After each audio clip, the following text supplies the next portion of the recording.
Changes should be made to the controversial Stand Your Ground law. Earlier this year, Florida Governor Rick Scott created a task force to explore possible changes to this law. And today, the group met in Pensacola. Fox News reporter John Rogers has the story.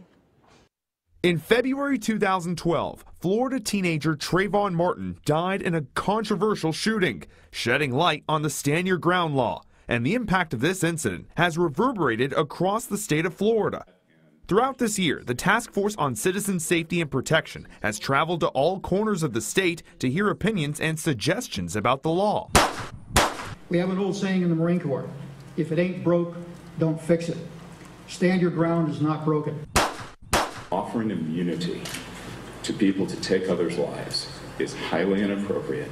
It will lead to the very problems that all of you are facing. The Stand Your Ground Task Force is headed by Lieutenant Governor Jennifer Carroll and includes other prominent state leaders like Okaloosa County Sheriff Larry Ashley. On the panel, Carroll said the group would consider all comments brought before them. I think it's a good law, and I think there wouldn't be any question about the law if it hadn't been for this hyped up story. Studies out of Texas A&M and Georgia State show that this law increases homicide rates and doesn't deter crime. After listening to members of the public, the task force got together and discussed possible changes that they might need to make to this law. This morning, the panel began work on its report, making tweaks along the way. We want this to be only available to innocent victims of a crime, and not people who are perpetrators of crimes.